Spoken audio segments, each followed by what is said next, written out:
கண்ணாடி அநேகமாய் நம் அனைவருக்கும் பிடித்த ஒன்று. ஏன்? அது நம் அழகை காட்டுவதால் என்று நாம் நினைப்போம். ஆனால் அழகை மட்டுமா கண்ணாடி காட்டுகிறது? நம் குறைகளையும் காட்டுகிறது. குறைகளை பார்க்கும் நாம் என்ன செய்ய வேண்டும்? இன்று உலகின் சில பாகங்களில் போர்கள் அல்லது கலவரங்களுக்கு முக்கிய காரணம் மதம்தான். மதம் தேவையா? மேற்கண்ட இரு கேள்விகளுக்கும் பதிலை நாம் இன்றைய நிகழ்வில் காண்போம்.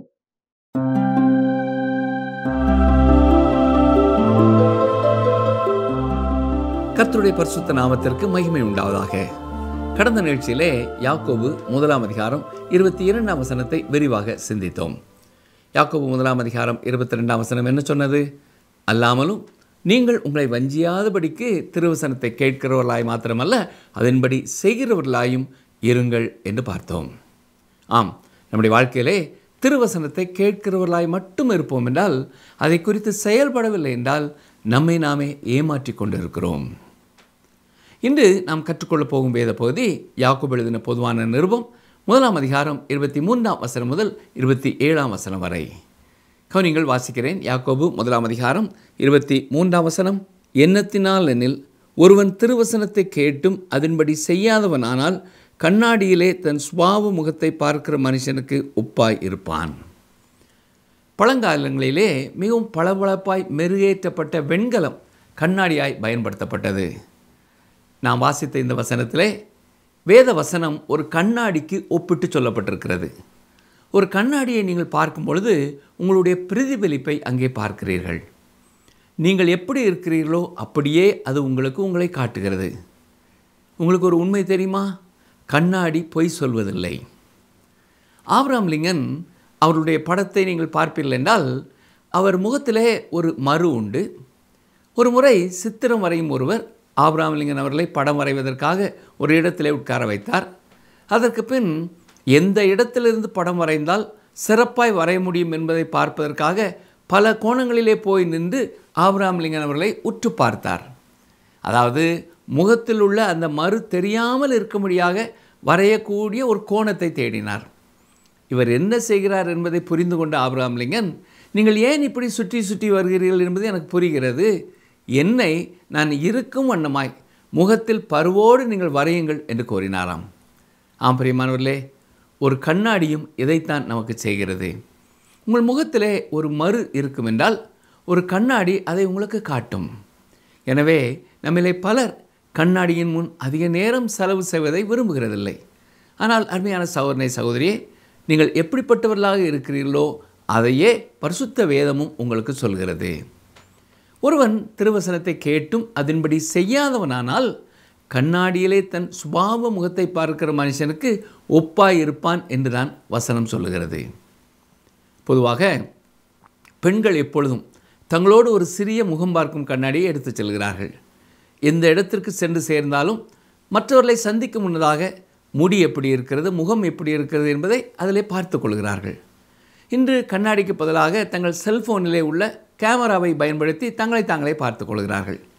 பெண்கள் மட்டுமல்ல, ஆண்களும் தாங்கள் எப்படி காட்சி அளிக்கிறார்கள் என்பதை கவனிக்க தவறுகிறதில்லை. தங்கள் வாகனத்தில் உள்ள கண்ணாடியை சிலர் பயன்படுத்துவதை கூட நீங்கள் பார்த்திருக்கலாம். நாம் வாழும் இந்த காலத்திலே நாம் பார்க்க எப்படி இருக்கிறோம் என்பது மிக முக்கியமான ஒரு காரியமாக இருக்கிறது. மற்றவர்கள் முன் நாம் குறைவாய் காணப்பட நாம் யாரும் விரும்புகிறதில்லை. நம்மில் உள்ள குறைகளை கண்ணாடி தெளிவாக நமக்கு காட்டும். நம்மை நாம் கண்ணாடியிலே பார்த்த பின்னரும் ஒரு ஆபத்து இருக்கிறது. அது என்ன ஆபத்து என்று கேட்கிறீர்களா? அதுதான் நம்முடைய குறைகளை பார்த்த பிறகும் அதை சரி செய்யாமல் நாம் நடந்து கொள்வது தான். யாக்கோபு 1 அதிகாரம் 24 வசனம் என்ன சொல்கிறது? கவனியங்கள், வாசிக்கிறேன். அவன் தன்னைத்தானே பார்த்து அவ்விடம் விட்டு போன உடனே தன் சாயல் இன்னதென்று மறந்து விடுவான். 19 வசனத்தில் கேட்ட கேள்விக்கு யாக்கோபு பதில் கொடுக்கிறார். அங்கே அவர் என்ன சொன்னார்? கேட்கிறதற்கு தீவிரமாயும் பேசுவதற்கு பொறுமையாயும் இருங்கள். அப்படி என்றால் இங்கே அவர் சொல்வது என்ன? கண்ணாடியிலே உங்களை பார்த்த பின் விரைந்து செயல்பட வேண்டும் என்று சொல்லுகிறார். கேட்பதை குறித்து எப்படி தீவிரமாக இருக்க வேண்டுமோ அதுபோலவே வேத வசனங்களை வாசித்த பின் நம்முடைய வாழ்க்கையோடு அதை ஒப்பிடும்படியாக உடனடியாக அதை குறித்து நாம் சிந்தித்து பார்க்க வேண்டும். நான் வாசிப்பதை குறித்து சாதாரணமாக எடுத்துக்கொள்ளக்கூடாது. விரைவாக கடந்து சென்று விடக்கூடாது. கர்த்தருடைய வசனத்தை கேட்கிறவர்களாய் மட்டும் நாம் இருப்போம் என்றால், அதை குறித்து செயல்படாதவர்களாய் நாம் இருப்போம் என்றால், வேத வசனத்தை குறித்த அறிவு நம்மை செயல்பட வழிநடத்தாவிட்டால், கண்ணாடியிலே தன் சுவாப முகத்தை பார்த்துவிட்டு உடனே அப்படியே சென்று விடுகிற மனிதர்களைப் போலத்தான் நாம் இருக்கிறோம். வேத புத்தகத்திலே தாங்கள் பாவிகள் என்ற உண்மையை படிக்க விரும்பாதவர்கள் அந்த பகுதிகளை வெறுமனே கடந்து சென்று விடுகிறார்கள். அதனால்தான் அந்த எழுதப்பட்ட செய்திகள் காலாவதியானது என்று நான் நினைக்கிறேன். கடவுளின் முழு வார்த்தையையும் நாம் படிக்க வேண்டும். இங்கேயும் அங்கேயும் அல்ல. இனிமையான வசனங்களை மட்டுமல்ல, சில வாக்குத்தத்தங்களையும் சில ஸ்தோத்திர ஜெபங்களையும் மட்டும் தனியாக எடுத்து வாசித்து விட்டு செல்லக்கூடாது என்று நான் நினைக்கிறேன். கடவுளின் வார்த்தையை அப்படியே எடுத்துக்கொள்ள வேண்டும். வார்த்தை என்பது உங்களிடம் என்ன தவறு இருக்கிறது என்பதை வெளிப்படுத்தும் ஒரு கண்ணாடி. சுகவீனமான ஒரு மனிதன் மருத்துவரிடம் செல்கிறான். அவன் சொல்லும் காரியங்களை கேட்ட மருத்துவர் எக்ஸ்ரே எடுக்க வேண்டும் என்று சொல்லுகிறார். எக்ஸ்ரே எடுக்கப்பட்டு அது அவரது உடலிலே புற்றுநோய் இருப்பதை காட்டுகிறது என்று வைத்துக்கொள்ளுங்கள். உடனே அந்த நோயாளி, இப்பொழுது பாருங்கள் டாக்டர், எக்ஸ்ரேக்களில் எனக்கு அவ்வளவு நம்பிக்கை இல்லை, நான் அதை புறக்கணித்து மறந்து விடுவேன் என்று நினைக்கிறேன் என்று சொல்லும் மனிதன் சீக்கிரம் மரித்து போவான். எனக்கு தெரிந்த ஒரு ஊழியர் புற்றுநோய் இருப்பதாக மருத்துவர் அவரிடம் சொன்னபொழுது எவ்வளவு விரைவாக சிகிச்சை பெற முடியுமோ அவ்வளவு விரைவாக சிகிச்சை பெற்றுக்கொண்டார். எனக்கு அருமையான சகோதரனை சகோதரியே, கடவுளின் வார்த்தையை படித்து அதற்கு நாம் பதில் அளிக்காமல் இருக்க முடியாது. அதற்கு உங்கள் பதில் தேவை. நீங்கள் பதிலளிக்கவில்லை என்றால் நீங்களே அதற்கு பொறுப்பு. உங்களுக்கு புற்றுநோய் இருப்பதாக மருத்துவர் சொல்லியும் நீங்கள் அதற்கு எந்த நடவடிக்கையும் எடுக்கவில்லை என்றால் நீங்கள் அதற்கு பொறுப்பா அல்லது மருத்துவர் பொறுப்பா? நிச்சயமாக அந்த மருத்துவர் அதற்கு பொறுப்பல்ல. கடவுள் உங்களுக்கு அவருடைய வார்த்தையை கொடுத்திருக்கிறார். அதற்கான உங்கள் பதிலுக்கு நீங்கள் தான் பொறுப்பு. மீண்டும் பிறந்த ஒரு மனிதனிடம் கர்த்தருடைய வார்த்தை என்ன சொல்கிறது? நீங்கள் வளர வேண்டிய அளவு இன்னும் வளரவில்லை என்று சொல்லலாம், அல்லது நீங்கள் உண்மையிலே உங்கள் முதல் அன்பை விட்டுவிட்டீர்கள் என்று சொல்லலாம். கடவுள் நம்மை குறித்து நமக்கு நினைப்பூட்டவும் நம்மை மீண்டும் அழைக்கவும் தம்முடைய வார்த்தையையே பயன்படுத்துகிறார். கர்த்தருடைய வார்த்தை நம்முடைய ஆவிக்குரிய வாழ்க்கையிலே உள்ள குறைகளை நமக்கு சுட்டி காட்டுகிறது. அப்படி நம் உள்ளத்திலே உணரும் காரியங்களை நாம் மறந்து போகக்கூடாது. எபிரேயர் 4:12 என்ன சொல்கிறது? தேவனுடைய வார்த்தையானது ஜீவனும் வல்லமையும் உள்ளதாயும் இருபுறமும் கருக்குள்ள எந்த பட்டயத்திலும் கருக்கானதாயும் ஆத்துமாவையும் ஆவியையும் கணுக்களையும் ஊனையும் பிரிக்கத்தக்கதாக உருவ குத்துகிறதாயும் இருதயத்தின் நினைவுகளையும் யோசனைகளையும் வகையறுக்கிறதாயும் இருக்கிறது. ஆம், மேலோட்டமாக அல்ல, நம்முடைய வாழ்க்கையின் உள்பக்கத்தில் இருக்கும் எல்லாவற்றையும் கர்த்தருடைய வசனம் நமக்கு வெளிப்படுத்துகிறது. இந்த வேத புத்தகம் இன்று பிரபலமான ஒரு புத்தகம் அல்ல. அதிக எண்ணிக்கையில் இது விற்பனை ஆகிறது அல்லது விநியோகம் செய்யப்படுகிறது. ஆனால் மிக குறைவாகவே இது வாசிக்கப்படுகிறது. நாம் என்ன நிலையில் இருக்கிறோம் என்பதை இது நமக்கு தெளிவாக காட்டுவதால் இது பிரபலமாகவில்லை. முன்னொரு காலத்திலே மலைப்பாங்கான பிரதேசத்திலே மக்கள் வாழ்ந்து வந்தார்கள். திடீரென பட்டணங்களிலிருந்து அவ்வப்பொழுது சிலர் மலை ஏறி அங்கே ஒரு நாளை கழித்து கீழே திரும்பி சென்றார்கள். மலையில் வாழ்ந்த ஒரு மனிதன் இப்படி அந்த மனிதர்கள் வந்து சென்ற ஒரு இடத்திலே போய் பார்த்த பொழுது அவன் பார்த்திராத அநேக பொருட்கள் அங்கே கிடந்தன. அவைகளில் ஒன்று ஒரு சிறிய கண்ணாடி. அதை எடுத்து அவன் பார்த்த பொழுது, அடே அப்பா, என்னுடைய அப்பா படம் எடுத்ததாக எனக்கு சொல்லவில்லையே என்ற ஆச்சரியத்தோடு அதை மறைத்து எடுத்து கொண்டு போய் வீட்டிலே ஒளித்து வைத்து கொண்டான். அவன் இல்லாத நேரம் அவன் ஒளித்து வைத்ததை பார்த்த அவனுடைய மனைவி மெதுவாக போய் அதை எடுத்து பார்த்துவிட்டு, ஓஹோ, இதுதான் எனக்கு தெரியாமல் அவன் இப்பொழுது பழக்கம் வைத்திருக்கிற அந்த புதிய பெண்ணா என்று யோசித்தாளாம். பிரியமானவர்களே, கர்த்தருடைய வசனத்தை வாசித்துவிட்டு அது வேறு யாரோ ஒருவரை குறித்து சொல்கிறது என்று நினைத்து கொள்வது எளிதானது.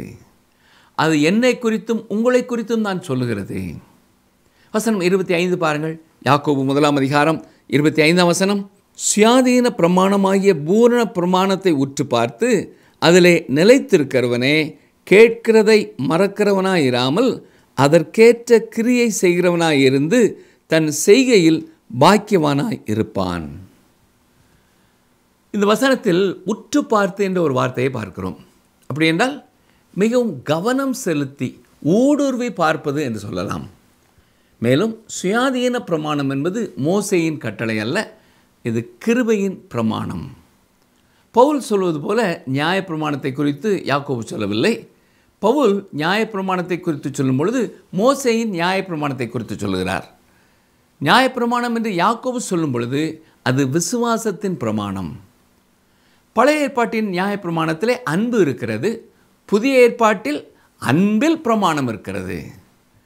குமாரன் உங்களை விடுதலையாக்கினால் மெய்யாகவே விடுதலை ஆவீர்கள் என்றுதான் யோவான் 8:36 நாம் வாசிக்கிறோம். மேலும் நீங்கள் என்னிடத்திலே அன்பாய் இருந்தால் என் கற்பனைகளை கைக்கொள்ளுங்கள் என்றுதான் யோவான் 14:15 நாம் வாசிக்கிறோம். அது மட்டுமல்ல, கலாத்தியர் 6:2 என்ன சொல்கிறது? ஒருவர் பாரத்தை ஒருவர் சுமந்து இவ்விதமாய் கிறிஸ்துவின் பிரமாணத்தை நிறைவேற்றுங்கள் என்று அப்போஸ்தலனாகிய பவுல் சொல்லியிருக்கிறார். அப்படி என்றால் பிரமாணம் என்றால் கிறிஸ்துவின் பிரமாணம். 1 யோவான் 5:3 என்ன வாசிக்கிறோம்?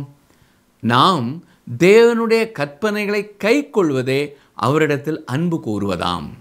அவருடைய கற்பனைகள் பாரமானவைகளும் அல்ல. நீங்கள் ஒரு நெடுஞ்சாலையிலே வாகனம் ஓட்டும் பொழுது அது போக்குவரத்து நெரிசலால் நிறைந்திருப்பதையும் சட்டங்களால் நிறைந்திருப்பதையும் நீங்கள் பார்ப்பீர்கள். அந்த நெடுஞ்சாலையிலே வாகனம் ஓட்ட உங்களுக்கு சுதந்திரம் வேண்டும் என்றால் நீங்கள் சட்டங்களுக்கு கீழ்ப்படிய வேண்டும். கிறிஸ்துவிலே சுதந்திரம் இருக்கிறது, அதுதான் உண்மையான சுதந்திரம். இருந்தாலும் நீங்கள் கிறிஸ்துவிலே இருந்தால் நீங்கள் அவருக்கு கீழ்ப்படிவீர்கள் என்பதையும் அவருடைய சட்டங்கள் கடினமானவை அல்ல என்பதையும் நீங்கள் உறுதியாக நம்பலாம். ஆம், அவை கடுமையானவைகள் அல்ல. நீங்கள் கடவுளின் குழந்தை என்பதால் உங்கள் சுதந்திரம் 10 கட்டளைகளை மீற உங்களுக்கு உரிமை அளிக்காது. அந்த சட்டங்கள் பலவீனமானவர்களுக்கு, இயற்கையான மனிதனுக்குத்தான் கொடுக்கப்பட்டிருக்கிறது. அதாவது சட்டத்தை மீறுகிறவர்களுக்கு தான் கொடுக்கப்பட்டிருக்கின்றன. சட்டங்கள் என்ன செய்ய வேண்டும், எங்கு செல்ல வேண்டும், எப்படி செல்ல வேண்டும் என்று சொல்லுகிறது. அதை மீறுபவர்களுக்கு தண்டனை விதிக்கப்படும். நேர்மையான குடிமக்களுக்கு சட்டம் தேவையில்லை. நாம் வாழும் இந்த மாநிலத்தின் சட்டங்களிலே ஒரு பாதி கூட நமக்கு தெரியாது. ஆனால் ஒவ்வொரு வழக்கறிஞரும் அவற்றை அறிவார்கள். ஏனென்றால் அவர்கள் அந்த சட்டங்களை மீற ஓட்டைகளை தேடுகிறார்கள் என்று ஒருவர் கூறியிருக்கிறார். கடவுள் தன்னுடைய பிள்ளைகளை உயர்வான ஒரு நிலைக்கு அழைத்திருக்கிறார். ஆவிக்குரிய வாழ்க்கையிலே உயர்வாக நடக்கும் உந்துதலை பெற்றவர்கள் அவர்கள். கடவுள் பயமும் கடவுள் மேல் அன்பும் உள்ளவர்கள் அப்படிப்பட்ட நிலையிலே வாழ முடியும். அவருக்கு கீழ்ப்படிய வேண்டும் என்பது அவருடைய தீராத ஆசை. எவ்வளவுக்கு அதிகமாக கர்த்தருடைய வார்த்தைகளை நாம் வாசிக்கிறோமோ அவ்வளவுக்கு அதிகமாக நாம் கற்றுக்கொள்கிறோம். அவரை நாம் நேசிப்போம், அவருக்காக வாழ்க்கை நடத்துவோம். நம்முடைய ஆவிக்குரிய வாழ்க்கையிலே ஆனந்தம் இருக்கும். நாம் அடிமைகள் அல்ல, சவுக்கடி வாங்கி சங்கிலிகளால் கட்டப்பட்டு நமக்கு விருப்பமில்லாத காரியங்களை செய்கிறவர்களாக அல்ல. சந்தோஷத்தோடு அவருக்கு கீழ்ப்படிவோம். நீங்களும் நானும் நமது மாநிலத்தின் அல்லது நம் நாட்டின் அனைத்து சட்டங்களையும் தெரிந்து கொள்ள வேண்டிய அவசியமில்லை. ஆனால் நாம் கடவுளுக்காக வாழ வேண்டுமென்றால் நிச்சயமாக கடவுளின் வார்த்தையை அறிந்திருக்க வேண்டும். நீங்கள் புரிந்து கொள்ள தேவையில்லை, நீங்கள் அவரது கையை பிடித்தால் போதும் என்று சிலர் சொல்லுவார்கள். அப்படி அல்ல பிரியமானவர்களே, நீங்கள் புரிந்து கொள்ள வேண்டும். நீங்கள் புரிந்து கொள்ளாவிட்டால் அவரது கையை பிடிக்க நீங்கள் தகுதியற்றவர்கள். கடவுளின் வார்த்தையை அறியாதவர்கள் இன்று பலர் இருக்கிறார்கள். அறியாமையில் இருப்பது அவமானம் அல்ல. உங்களை பற்றி எனக்கு தெரியாது, ஆனால் நான் அறியாமையில் பிறந்தேன். நான் பிறந்தபோது ஆ என்றால் என்ன, ஆ என்றால் என்ன என்பது எனக்கு தெரியாது. எனக்கு நடக்கவோ பேசவோ கூட முடியவில்லை. நான் மோசமான நிலையில் இருந்தேன். ஆனால் நான் அந்த நிலையிலேயே இருக்கவில்லை. நீங்களும் அப்படி இருக்கவில்லை. அறியாமையில் இருப்பது அவமானம் அல்ல. ஆனால் நீங்கள் கடவுளின் வளரும் ஒரு குழந்தையாக இருந்தால் அறியாமையில் இருப்பது அவமானம். சரி, யாக்கோபு 1:26 பாருங்கள். உங்களில் ஒருவன் தன் நாவை அடக்காமல் தன் இருதயத்தை வஞ்சித்து தன்னை தேவ பக்தி உள்ளவன் என்று எண்ணினால் அவனுடைய தேவ பக்தி வீணாயிருக்கும். மதம், மத பக்தி என்ற வார்த்தைகள் பரிசுத்த வேதத்தில் உள்ள வார்த்தைகள் அல்ல. தேவ பக்தி என்ற வார்த்தை புதிய ஏற்பாட்டிலே சுமார் அரை டஜன் முறை மட்டுமே காணப்படுகின்றன. புதிய ஏற்பாட்டின் வேறு எந்த எழுத்தாளரை விடவும் யாக்கோபு அவற்றை அதிகமாக பயன்படுத்தியிருக்கிறார். மதம் என்ற சொல் பின்னால் கட்டுதல் என்று பொருள்படும் லத்தீன் வார்த்தையிலிருந்து வந்தது. 5ஆம் நூற்றாண்டைச் சேர்ந்த கிரேக்க சரித்திர ஆசிரியரான ஹெரோடோடஸ் அந்த வார்த்தையை பயன்படுத்தினாலும் அது கிரேக்க மொழியிலே பொதுவாக பயன்படுத்தப்படும் ஒரு வார்த்தை அல்ல. அவர் எகிப்திய பூஜாரிகளின் மதத்தை பற்றி பேசினார். இந்த வார்த்தை ஒரு சடங்கு, ஒரு வடிவம் அல்லது ஒரு விழாவின் வழியாக செல்வதோடு தொடர்புடையது. இன்று பல மதங்கள் உள்ளன, மேலும் அவை உண்மை உள்ள வைராக்கியமான பின்பற்றுகிறவர்களை கொண்டுள்ளன என்பதை நிரூபிக்க முடியும். ஆனால் அதே நேரம் சில வெளிப்புற சடங்குகள் செய்யப்படுவதால் கிறிஸ்தவத்தை ஒரு மதம் என்று சொல்ல முடியாது. கிறிஸ்தவம் ஒரு மதம் அல்ல, அது ஒரு நபர். அந்த நபர் இயேசு கிறிஸ்து. உங்களிடம் அவர் இருக்கிறார் அல்லது உங்களிடம் அவர் இல்லை. ஒரு மதவாதி தனது பேச்சை கட்டுப்படுத்தவில்லை என்றால் அவனது மதம் அது எதுவாக இருந்தாலும் வீண் என்று யாக்கோபு இங்கே கூறுகிறார். கிறிஸ்தவர் மற்றும் அவரது நாக்கை பற்றி என்ன? கடவுளின் பிள்ளையை பற்றியும் நாவை கடிவாளமிடும் இந்த விஷயத்தை பற்றியும் யாக்கோபு 3ஆம் அதிகாரத்திலே அதிகமாக சொல்லப் போகிறார். சரி, நீங்கள் கேட்பதிலே பாதியை கூட நம்ப முடியாது, ஆனால் நீங்கள் அதை திரும்ப சொல்லலாம் என்று ஒருவர் கூறியிருக்கிறார். இன்றைக்கு திருச்சபையிலும் கூட இதுதான் பிரச்சனை. கடிவாளம் இடப்படாத நாவை கொண்ட பலர் இருக்கிறார்கள். அடுத்த வசனம் பாருங்கள். யாக்கோபு 1ஆம் அதிகாரம் 27ஆம் வசனம். திக்கற்ற பிள்ளைகளும் விதவைகளும் படுகிற உபத்திரவத்திலே அவர்களை விசாரிக்கிறதும் உலகத்தால் கரைபடாதபடிக்கு தன்னை காத்து கொள்ளுகிறதுமே பிதாவாகிய தேவனுக்கு முன்பாக மாசில்லாத சுத்தமான பக்தியாய் இருக்கிறது. இது மிக அற்புதமான ஒரு வாக்கியம். சுத்தமான என்பது நேர்மையான பகுதி, கரைப்படாத என்று சொல்லப்பட்டிருப்பது எதிர்மறையான பகுதி. சரியான சமயத்தை கொண்டவர்களாக இருப்பீர்கள் என்றால் இது இரண்டும் உங்களுக்கு வேண்டும். கிறிஸ்தவ வாழ்க்கையிலே இது இரண்டும் அவசியம். திக்கற்ற பிள்ளைகளும் விதவைகளும் படும் உபத்திரவத்திலே அவர்களை நாம் விசாரிக்க வேண்டும். இது நேர்மறையான பகுதி. இந்த உலகத்திலே பாடுகளையும் துன்பங்களையும் அடையும் மக்களோடு கூட கடவுளுடைய பிள்ளைகள் தனிப்பட்ட விதத்திலே தொடர்புடையவர்களாக இருக்க வேண்டும். இப்படிப்பட்டவர்களை சந்திப்பதிலே சிலர் தந்திரமுடையவர்களாகவும் இருக்கிறார்கள். கஷ்டப்படுகிறவருடைய நலனுக்காக அல்ல, சுய நலனுக்காக அப்படி செய்கிறவர்கள் உண்டு.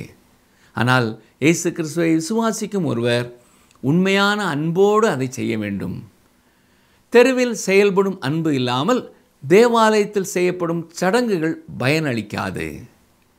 தேவை உள்ளவர்களை குறித்து, உதவியற்றவர்களை குறித்து கரிசனை உள்ளவர்களாய், அன்புள்ளவர்களாய், தனிப்பட்ட விதத்திலே அவர்களை நாம் தொடர்பு கொள்கிறவர்களாய் இருக்க வேண்டும். இதே நேரம் உலகத்தால் கரைபடாதபடியும் ஒரு விசுவாசி தன்னை காத்துக்கொள்ள வேண்டும். இது எதிர்மறையான ஒரு காரியம். நாம் இந்த உலகத்தில் இருந்தாலும் நாம் இந்த உலகத்தார் அல்ல. தாய் இறந்து போன ஒரு சிறுவனின் கதையை நான் நினைத்து பார்க்கிறேன். அவனது தந்தை ஒரு ஏழை, ஆனால் அவர் வேலை செய்து சிறுவனை வளர்க்க முயன்றார். இதே நேரத்தில் ஒரு பணக்கார தம்பதியினர், சிறுவனின் உறவினர்கள் சிறுவன் மீது ஆர்வம் காட்டினார்கள். எனவே அவர்கள் தந்தையிடம் போய், நீங்கள் பையனுக்கு வாழ்க்கையில் எல்லாவற்றையும் கொடுக்க முடியாது, எங்களிடத்தில் பணம் இருக்கிறது, நாங்கள் அவனுக்கு எல்லாவற்றையும் கொடுக்க முடியும் என்று சொன்னார்கள். உடனே தந்தையும் சிறுவனிடத்தில் சென்று அந்த தம்பதியரோடு சென்று வாழப்போவதை பற்றி பேசினார். அவர் சிறுவனிடத்தில், அவர்கள் உனக்கு சைக்கிள் வாங்கி தருவார்கள், உனக்கு பொம்மைகளை கொடுப்பார்கள், கிறிஸ்மஸ்க்கு அற்புதமான பரிசுகளை கொடுப்பார்கள், உன்னை சுற்றுலா தலங்களுக்கு அழைத்து செல்வார்கள், நான் உனக்கு செய்ய முடியாததை அவர்கள் உனக்காக செய்வார்கள் என்று சொன்னார். உடனே சிறுவன், நான் போக விரும்பவில்லை என்றான். உடனே தந்தை, ஏன் என்று கேட்டார். அதற்கு சிறுவன், அவர்கள் உலகப் பொருட்கள் எல்லாவற்றையும் எனக்கு கொடுப்பார்கள், ஆனால் அவர்கள் உங்களை எனக்கு கொடுக்க முடியாது என்று கூறினான். அந்த சிறுவன் விரும்பியது அதுதான். பிரியமானவர்களே, இப்படிப்பட்ட அந்த தனிப்பட்ட தொடர்பை விரும்பும் பலர் இருக்கிறார்கள். அருமையான சகோதரனே, சகோதரியே, இனிமை, அன்பு, பரிவு மற்றும் கருணை மூலம் தேவைகளின் மத்தியிலே, பாடுகளின் மத்தியிலே வாழும் மக்களுக்கு ஒரு கிறிஸ்தவ தொடர்பை நீங்கள் கொண்டு வர முடியும். ஆனால் உலகத்தால் கரைபடாமல் நம்மை காத்துக்கொள்ள வேண்டியதும் நினைவிலே கொள்ள வேண்டும். உலக காரியங்களிலே நாம் சிக்கிக்கொள்ளும் அளவுக்கு அது ஆபத்தான ஒரு காரியமாய் மாறக்கூடும். ஏன் இதை கூறுகிறேன் என்றால், பலர் தேவையுள்ள மக்களுக்காக பல நண்பர்களிடமிருந்து பணத்தை சேகரிக்கிறார்கள். ஆனால் அந்த பணத்தின் முழு பகுதியும் தேவை உள்ளவர்களை சென்றடைவதில்லை. இன்னும் சிலர் தேவையோடு இருக்கிற மக்களுக்கு வெளியே பார்க்க உதவி செய்வது போல தோன்றினாலும் அவர்களை அடிமைப்படுத்தி சுயநலமான காரியங்களுக்கு மட்டும் பயன்படுத்தி கொண்டிருக்கிறார்கள். எனவேதான் யாக்கோபு உலகத்தால் கரைபடாமல் நம்மை காத்துக்கொள்ள வேண்டியதை குறித்து நமக்கு நினைப்பூட்டுகிறார். இன்று நாம் கேட்ட சத்தியங்களை ஒரு முறை மனதிலே கொண்டு வருவோமா? எத்தனையோ வழிகளிலே ஒவ்வொரு நாளும் கர்த்தருடைய வார்த்தைகளை நாம் கேட்கிறோம், நாம் வாசிக்கிறோம். ஆனால் அந்த வசனங்கள் நம்மை குறித்து சொல்லும் காரியங்களை நாம் மீண்டும் நினைவுபடுத்தி நம்மை நாமே ஆராய்ந்து பார்க்கிறோமா? அப்படி நாம் செய்யாவிட்டால் கண்ணாடியிலே தன் சுவாப முகத்தை பார்க்கிற மனிதனுக்கு நாம் ஒப்பாயிருக்கிறோம். கர்த்தருடைய வசனத்தை வாசித்தவுடன் அல்லது கேட்டவுடன் பரிசுத்த ஆவியானவர் நம்முடைய உள்ளத்திலே நமக்கு நினைப்பூட்டும் செயல்களை செயல்படுத்த உறுதியான தீர்மானங்களை செய்வதும் திட்டங்களை வகுக்க வேண்டியதும் நம்முடைய பொறுப்பு.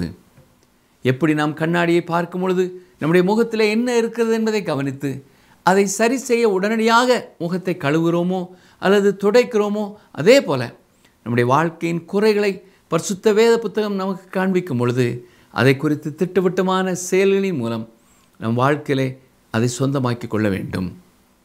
கர்த்தருடைய பிரமாணங்களை கவனித்து பார்த்து அதை நிலைத்திருக்க வேண்டியது நம்முடைய கடமை. அது மட்டுமல்ல, நம்முடைய நாவை நாம் அடக்காமல் நம்மை நாமே ஏமாற்றி கொள்ள முடியாது. தவறான வார்த்தைகளை, தேவையில்லாத வார்த்தைகளை, மற்றவர்களை குறை பேசிக்கொண்டு நாம் தேவ பக்தியுள்ளவர்கள் என்றும் நினைத்து கொண்டிருப்போம் என்றால் நம்முடைய தெய்வ பக்தி வீணானது. இறுதியாக நாம் கற்றுக்கொண்டது போல இந்த உலகத்திலே, நம்முடைய சபையிலே அல்லது நம்முடைய தெருவிலே அல்லது நாம் வேலை செய்யும் இடத்திலே திக்கற்ற பிள்ளைகளோ விதவைகளோ இருப்பார்கள் என்றால் அவளுடைய உபத்திரவங்களை நாம் கவனித்து பார்த்து சரியான நேரத்தில் சரியானபடி அவர்களுக்கு நாம் உதவி செய்ய வேண்டியது மிகவும் அவசியமான ஒரு காரியம். அதே நேரத்தில் நாம் எந்த வகையிலும் நம்மை கரைப்பிடித்து கொள்ளாதபடி, இப்படி நாம் மற்றவர்களுக்கு உதவி செய்யும் சூழ்நிலைகளிலே பாவத்திலே விழுந்து விடாதபடி, உண்மையற்ற காரியங்களிலே விழுந்து போய் விடாதபடி நம்மை காத்து கொள்வதிலேயும் நாம் கவனமாக இருக்க வேண்டும். ஜெபிப்போமா? எங்களை அதிகமாக நேசிக்கிற எங்கள் அன்பின் ஆண்டவரே, இந்த நாளிலேயும் நாங்கள் கற்றுக்கொண்ட உம்முடைய வசனங்களுக்காக நாங்கள் உமக்கு நன்றி செலுத்துகிறோம். யாக்கோபு மூலமாய் கற்றுக்கொள்ளும் வார்த்தைகளை எங்கள் தனிப்பட்ட வாழ்க்கையில் எங்களுக்கு சொந்தமாக்கிக் கொள்ள உதவி செய்யும். எப்பொழுது நாங்கள் உம்முடைய வேத வசனங்களை வாசித்தாலும் நீர் எங்களோடு பேசுவதை நாங்கள் கவனிக்கும் பொழுதெல்லாம் அதை செயல்படுத்தும் திட்டங்களை, தீர்மானங்களை எங்கள் உள்ளத்தின் ஆழத்திலே தெளிவாய் எடுக்க உதவி செய்யும். எங்களை நாங்களே பார்த்து அதை குறித்து செயல்படாதபடி இருந்து விடாதபடி கர்த்தர் தாமே எங்களை காத்துக்கொள்ளும். துதி கன மகிமை எல்லாவற்றையும் உமக்கு செலுத்துகிறோம். இந்த நிகழ்ச்சிகளை கேட்கிற, கவனிக்கிற ஒவ்வொருவரையும் பேர் பேராய், குடும்பம் குடும்பமாய் கர்த்தர் ஆசீர்வதிக்க வேண்டும் என்று சொல்லி ஜெபிக்கிறோம். இன்று யாராவது தேவையோடு இருப்பார்கள் என்றால் கர்த்தர் அவர்கள் தேவைகளை சந்தித்தரலும். வியாதியோடு இருப்பார்கள் என்றால் கர்த்தர் குணமாக்குவர் என்பதை விசுவாசித்து பரிபூர்ண சுகத்தை பெற்றுக்கொள்ள நேரே கிருபை செய்யும். துதி கன மகிமை எல்லாவற்றையும் உமக்கு செலுத்துகிறோம். எந்தெந்த தேவையுள்ள மக்களை எங்களுக்கு நினைவுபடுத்துகிறீரோ அவர்களை குறித்து நாங்கள் செயல்பட, அவர்களுடைய தேவைகளின் மத்தியில் அவர்களுக்கு உதவி செய்கிறவர்களாய் மாற நேரே தொடர்ந்து எங்களை வழி நடத்தும். இயேசு கிறிஸ்துவின் வல்லமையுள்ள நாமத்தினாலே மனத்தாழ்மையோடு வேண்டிக் கொள்கிறோம் பிதாவே, ஆமென்.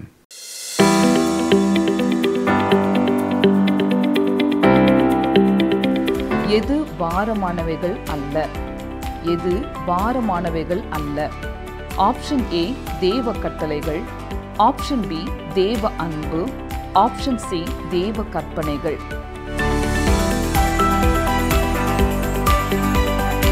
இன்றைய கேள்விக்கான சரியான பதிலை 9962032803 என்ற எண்ணிற்கு வாட்ஸ்அப் மூலம் அனுப்புங்கள். வேதம் எத்தனை அருமையான பொக்கிஷம் இல்லையா நேயரே? அது தேவன் நமக்கு தந்தருளி இருக்கிற வாக்குத்தத்தங்களை மட்டுமல்ல, நம் வாழ்வில் நாம் தேவனோடு எப்படிப்பட்ட உறவில் உள்ளோம் என்பதையும், நம் குறைகளையும் அதை தீர்க்கும் வழிமுறைகளையும் காண்பிக்கிறது. அது நமக்கும் தேவனுக்கும் உள்ள உறவை பலப்படுத்துகிறது. நம் கால்களுக்கு தீபமான வேத வசனம் நாம் இருளில் இருந்தாலும் நமக்கு வெளிச்சமாயிருந்து நம்மை வழிநடத்த தேவன் கிருபை செய்வாராக. இந்த நிகழ்ச்சி உங்களுக்கு பிடிச்சிருக்கா? அப்ப இப்பவே மிஸ்டர் கால் கொடுங்க. பரிசு வெல்றது நீங்களாவும் இருக்கலாம்.